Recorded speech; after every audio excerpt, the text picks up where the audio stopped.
Okay, so let's go ahead and talk about this blood pressure monitor that you're looking at right now.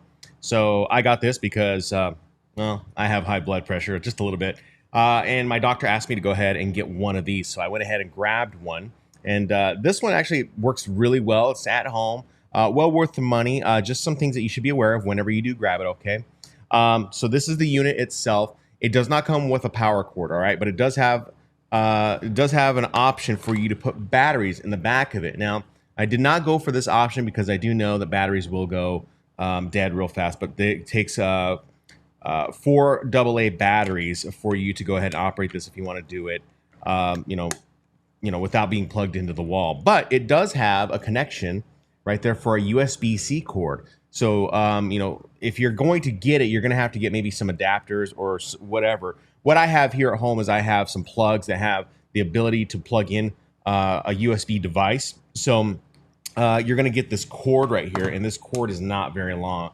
But what I ended up doing is I went ahead and I got an extension and I plugged it in. Now you can find the bricks that you can plug into normal outlets, whatnot. And then of course I would get an extension to plug it in here. But yeah, as you can see, you just go ahead and plug it into the USB-C. It plugs in. It's not very long. I found this kind of troublesome whenever I first got it and I was measuring my blood pressure. So just as a heads up, that's what you're going to be looking at. Now, it does come with the cuff. All right, so here's the cuff right here.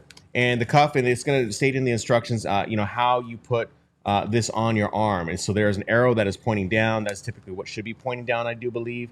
So just kind of be aware or read the instructions on, how you need to place the cuff. Don't place it too tight on your arm because you want to get an accurate reading.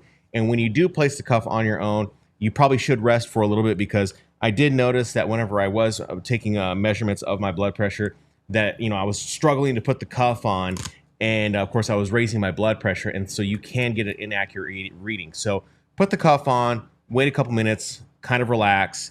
Then what you're going to do is you're just going to plug it in. There should be a hole right here, and you just plug that the blood pressure cuff in there, where it's going to blow up with the air.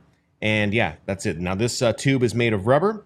So don't puncture it or anything like that. Now, if you're wondering, how can I measure my blood pressure without understanding systolic and diastolic, readings? So you don't have to be a genius to read or know what is going to be high blood pressure or what is normal blood pressure, or maybe, medium blood pressure. All right.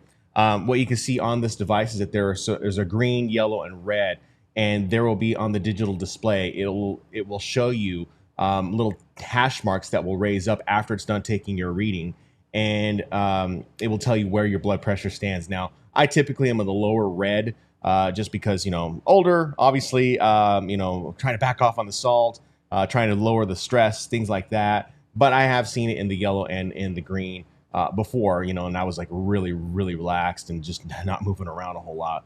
I can't say, that's just my experience. It might be different for you. All right. But yeah, this will tell you whether or not you have high blood pressure, hypertension, whatever it may be. But yeah, this is a really handy tool to have if you're trying to monitor your blood pressure and you're trying to get yourself, under control. Maybe trying to come off blood pressure pills, or maybe you're trying to avoid blood pressure pills. You're trying like an all salad diet, and you want to monitor what your blood pressure looks like. This little device will work. But as I said, make sure you go and get an extension for the USB-C cord and maybe a power brick so that you can operate it from an actual outlet. So I hope this review helps you out.